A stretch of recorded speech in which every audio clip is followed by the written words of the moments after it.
Today, we'll delve into the shadows of power, unraveling the cunning tactics rulers utilize to consolidate authority and maintain dominance, weaving entrancing fictions for the masses, preoccupying critical thinkers to block intellectual insight from infiltrating their sacred narratives, all to enforce obedience through tales that instill fear and loyalty. In this exploration, we'll uncover how leaders throughout history have shaped minds to secure control.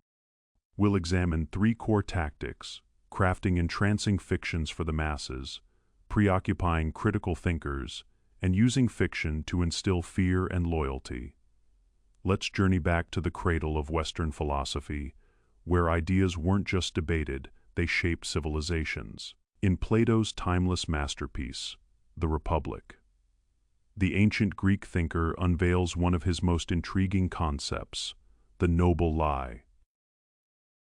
Imagine a society where citizens are fed a captivating myth to foster unity and order. According to this tale, every person emerges from the earth itself, infused with a divine metal in their soul: gold for the rulers, silver for the brave warriors, and bronze or iron for the hard-working farmers and artisans. This isn't just a whimsical story, it is a calculated fiction designed to legitimize a rigid social hierarchy. By convincing people that their roles are predestined by nature, etched into their very essence, the myth encourages everyone to embrace their place without question. Plato, the idealist, pitched it as a benevolent necessity for maintaining societal harmony, preventing the chaos of unchecked ambition or resentment. Rewind to the sands of ancient Egypt, where pharaohs were not just kings but living gods, embodying deities like Horus or Ra on earth. This divine narrative positioned the ruler as the intermediary between gods and people, responsible for maintaining cosmic order, truth, and justice. Monumental pyramids, temples like Karnak, and rituals, such as the pharaoh's symbolic unification of Upper and Lower Egypt, reinforced this narrative, entrancing society with visions of eternal harmony. Pharaohs like Ramses II commissioned massive statues and inscriptions boasting of their godlike feats, turning personal power into a religious imperative. Questioning the pharaoh wasn't just treason, it risked chaos, famine, or the Nile's failure to flood, acts seen as divine retribution. This myth kept the masses in awe and obedience, channeling resources into grand projects while deterring revolt by equating dissent with sacrilege against the gods themselves. What a mesmerizing blend of spirituality and statecraft that sustained one of history's longest civilizations. Building on these ancient foundations, let's explore how similar ideas evolved in medieval Europe, where the Church wielded immense power. The concept of the divine right of kings wasn't just rhetoric, it was a spellbinding narrative that elevated rulers to near-divine status. While the concept fully flowered in later centuries, its roots dug deep into the medieval era, with kings like Charlemagne embodying it through papal anointings and grand coronations.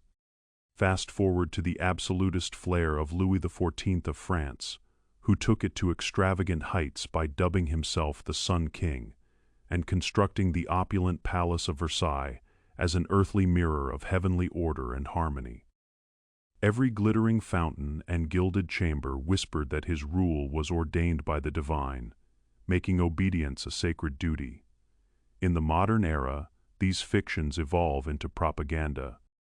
Take Nazi Germany, Joseph Goebbels, orchestrated films and rallies portraying Hitler as a messianic savior, weaving tales of Aryan supremacy to unite and control the masses.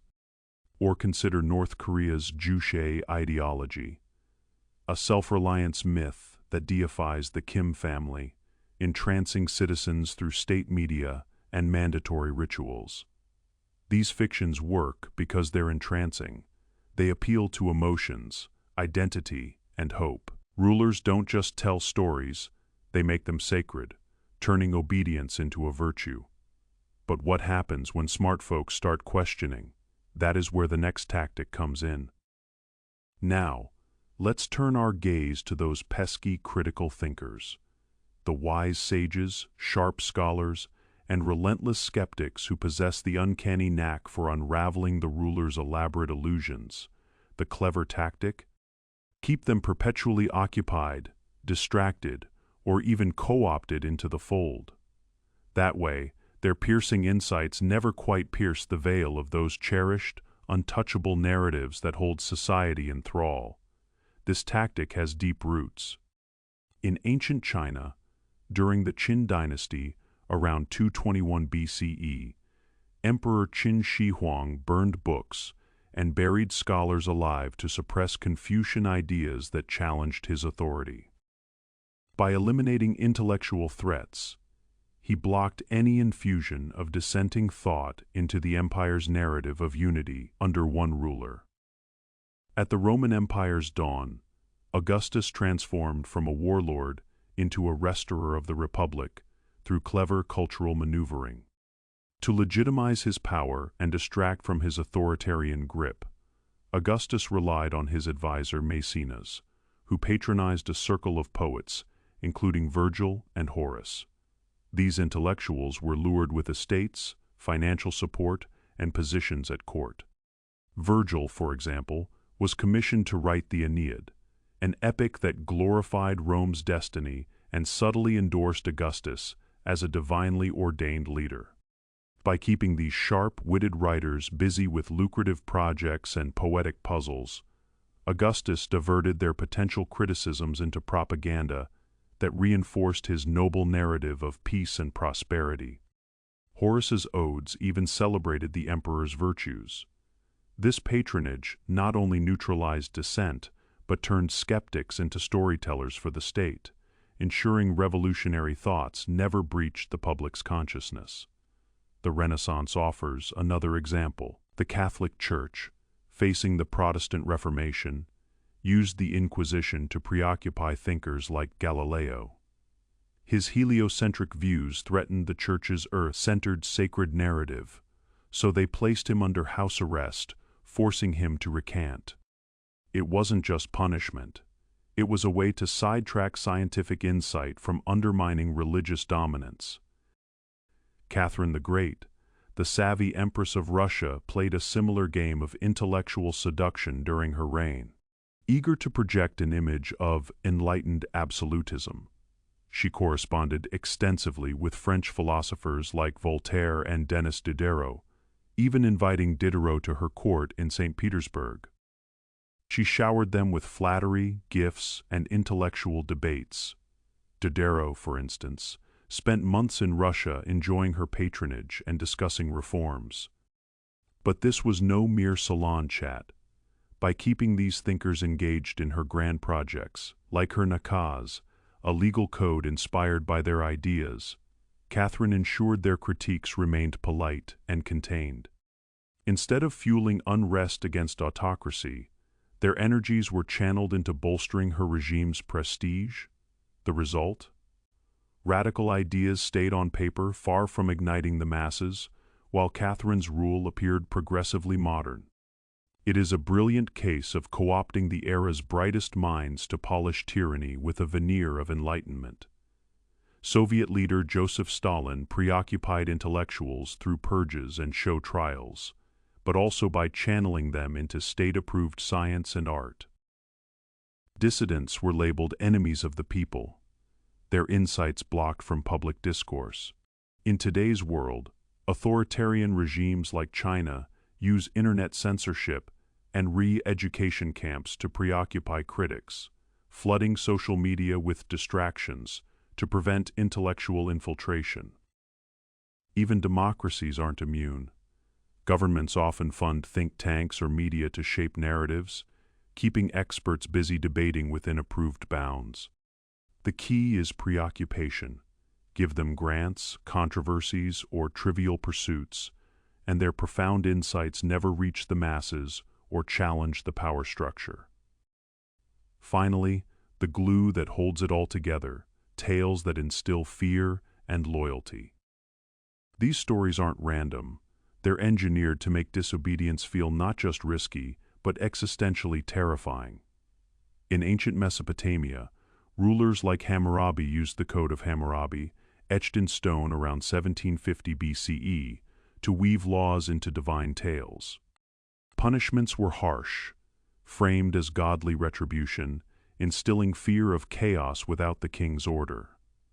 The Bible itself contains such narratives. Stories like the Great Flood or Sodom and Gomorrah served rulers and priests by portraying divine wrath against the disobedient, enforcing loyalty through fear of eternal punishment. Medieval kings leveraged this, claiming their rule prevented similar calamities.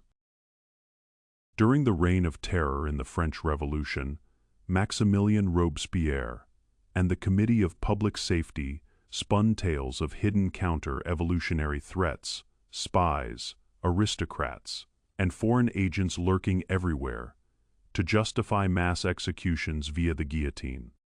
This narrative instilled a pervasive fear that any disloyalty could doom the young republic to collapse, transforming ordinary citizens into vigilant enforcers who reported neighbors and even family members effectively policing one another in a web of suspicion. In the 20th century, George Orwell's 1984 fictionalized these dynamics of total control.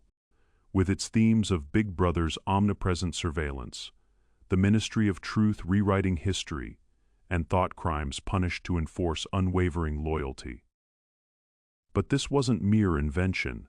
It mirrored real tactics employed by authoritarian regimes, drawing heavily from Orwell's observations of totalitarianism. For instance, in the Soviet Union under Joseph Stalin, the Great Purge used fabricated tales of internal enemies, Trotskyists, saboteurs, and capitalist infiltrators, to justify show trials, forced confessions, and the execution or imprisonment of millions.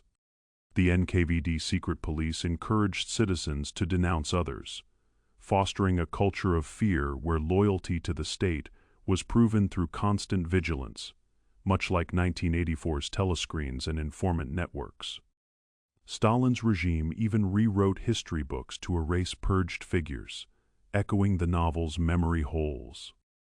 Similarly, in Nazi Germany, Adolf Hitler and propagandist Joseph Goebbels crafted narratives of Jewish, Bolshevik conspiracies, threatening the Aryan race, using the Gestapo's surveillance and informant system to instill terror.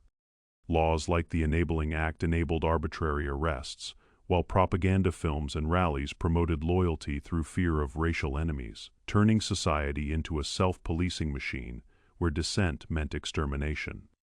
Orwell himself cited Nazi tactics as inspiration for his warnings about distorted truth and perpetual war.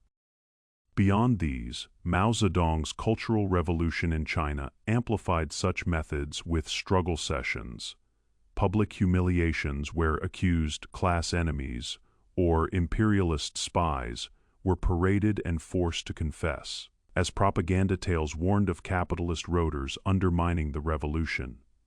This created a society where Red Guards, often young citizens, policed loyalty through violence and denunciations, mirroring 1984's youth spies and collective hysteria. Even in democratic contexts, echoes persist. During the McCarthy era in the United States 1950s, Senator Joseph McCarthy's tales of communist infiltration led to blacklists and hearings that instilled fear of subversion, encouraging self-censorship and informant culture without full totalitarianism. These tales work by tapping into primal emotions, fear of the unknown, the other, or divine judgment, paired with the comfort of loyalty. They make obedience feel like salvation, turning subjects into willing participants in their own subjugation. As we've shed light into these shadows, we've seen how rulers consolidate power, not just through might, but through minds, weaving fictions, preoccupying thinkers, and telling tales of fear. From Plato's noble lie to modern propaganda, these tactics endure because they exploit human nature.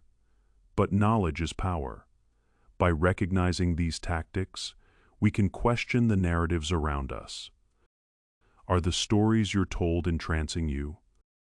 What modern example do you see around? Are distractions blocking your insights? Next time you hear a tale of fear, ask who benefits. Thanks for watching. Like, subscribe, and share your thoughts in the comments. Until next time, stay vigilant in the light.